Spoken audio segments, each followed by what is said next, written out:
Hadirin jamaah yang dimuliakan oleh Allah Subhanahu wa taala, Islam merupakan agama yang mengajak manusia untuk merenungi bahwa alam semesta ini ada dikarenakan ada yang menciptakannya. Akal pun tidak akan nerima kalau dunia ini ada, alam ini ada, kalau tidak ada yang menciptakan. Adanya alam ini menjadi bukti bahwa ada yang menciptakannya. Islam juga mengarahkan manusia agar senantiasa merenungkan, memikirkan bahwa Tuhan yang menguasai alam ini, Tuhan yang mengatur, yang memberikan rezeki, yang menghidupkan dan mematikan adalah Allah Subhanahu wa taala. Islam mengajak umatnya agar bertauhid.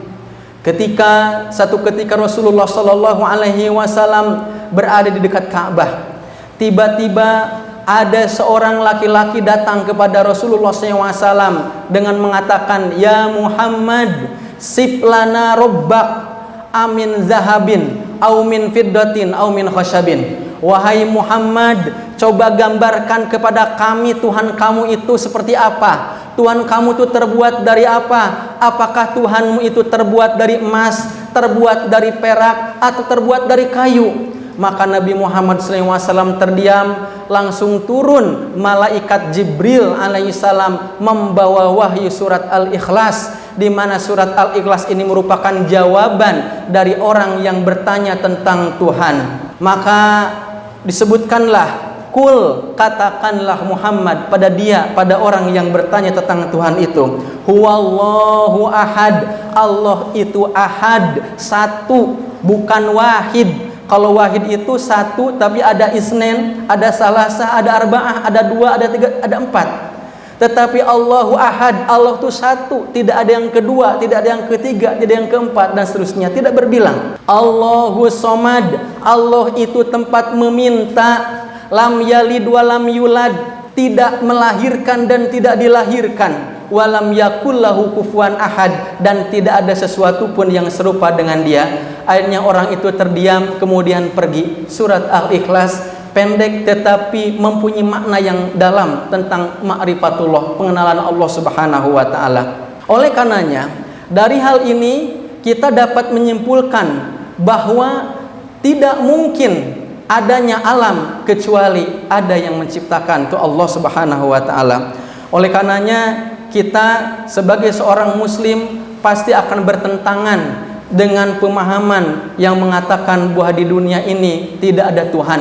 Dalam bahasa Arab ada satu konsep ideologi namanya adalah asyuyu'iyah. Asyuyu'iyah, arti asyuyu'iyah ini adalah ajaran komunisme, di mana komunisme ini merupakan satu paham ideologi yang berawal dari Karl Marx, di mana beliau merupakan salah seorang tokoh yang terkenal ungkapannya dengan mengatakan agama itu adalah candu masyarakat, agama itu adalah musuh masyarakat, agama itu adalah simbol keterbelakangan. Jika ingin mengalami kemajuan maka jauhkanlah dari agama. Inilah yang menjadi cikal bakal munculnya komunisme. Oleh karenanya Islam itu menolak paham ini. Pertanyaannya adalah, kenapa Islam itu menolak paham dari komunisme? Ada beberapa hal. Yang pertama, paham komunisme ini berasal dari filsafat, logika, dialektika materialisme yang memahami alam ini ataupun segala yang ada di dunia ini muncul disebabkan karena indrawi.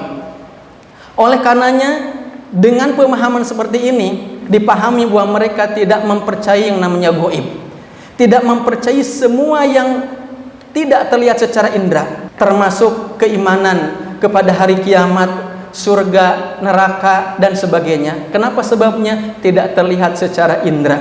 Sedangkan Islam sendiri merupakan agama yang mengarahkan umatnya agar beriman kepada yang gaib, bahkan beriman pada yang gaib, beriman kepada sesuatu yang tidak terlihat, meyakini kepada sesuatu yang tidak terdengar, meyakini sesuatu yang tidak kelihatan oleh indera ini menjadi standar dari keimanan. Islam mengarahkan umatnya agar percaya Allah itu ada walaupun tidak terlihat.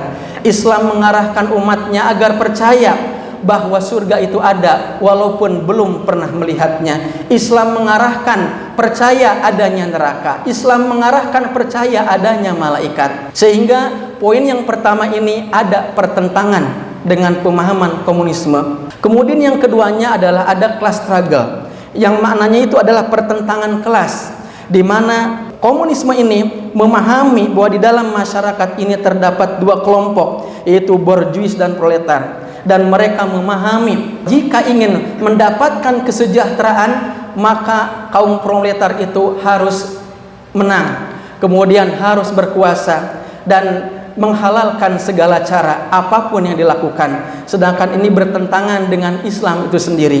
Kemudian yang ketiganya, kalau kita perhatikan, ternyata komunisme ini tidak memiliki konsep moral. Kenapa sebabnya? Karena ini merupakan salah satu sebab filsafat dialektika materialisme ini. Karena memahami bahwa yang namanya kehidupan itu cuma di dunia saja. Tidak memahami bahwa setelah di dunia ini akan ada kehidupan lagi. Sehingga ketika hidup di dunia tidak ada sistem yang jelas. Sehingga menghalalkan segala cara, melakukan berbagai hal-hal yang merusak. Oleh karenanya kalau kita kaji dalam sejarah, baik di negeri kita ataupun di dunia ini, sejarah komunisme senantiasa penuh dengan kekerasan, penuh dengan pembantaian. Kenapa sebabnya? Karena menghalalkan segala cara. Kemudian yang keempatnya, kalau kita perhatikan, pemahaman komunisme ini berbahaya. Kenapa sebabnya? Karena senantiasa menyebarkan satu pemikiran bahwa mereka itu menolak terhadap agama. Padahal kita tahu dalam Islam ini agama bukanlah sesuatu hal yang harus dimusuhi. Agama ini adalah petunjuk untuk mengetahui mana hak mana batil.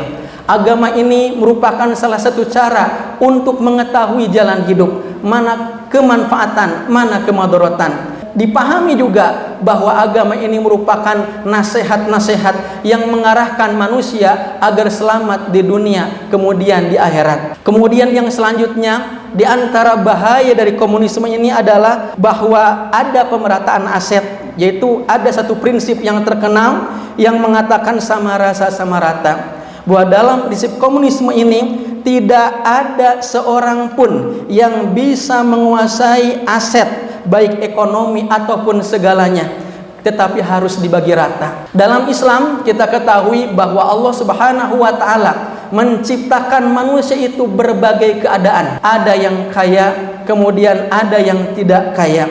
Kemudian juga ada yang mengalami kesuksesan, ada yang belum mengalami kesuksesan. Ada yang sakit, ada yang sehat. Ini merupakan sesuatu hal yang fitrah. Islam memerintahkan umatnya untuk berbuat adil, tetapi adil pun ternyata ada penempatannya. Karena definisi adil dalam Islam itu adalah wad'u syai'in fi mahallihi, menempatkan sesuatu pada tempatnya. Sehingga dalam hal ini Islam menekankan kepada umatnya agar gemar berinfak, gemar berzakat dalam rangka untuk meningkatkan kepedulian dan keadilan sosial. Barakallahu li wa lakum. Alhamdulillah. Alhamdulillahirabbil alamin. Alhamdulillahilladzi anzala sakinata fi qulubil mu'minin liyazdadu imanan ma'a imanihim. Asyhadu an la ilaha illallah wahdahu la syarikalah wa asyhadu anna Muhammadan abduhu wa rasuluh alladzi la nabiyya ba'dah. Allahumma salli wa sallim ala sayyidina Muhammad wa ala alihi wa ashabi ajmain. Ya ayyuhal muslimun al-kiram, usikum wa nafsi bitaqwallah, ittaqullaha haqqa tuqatih wa la tamutunna illa wa antum muslimun.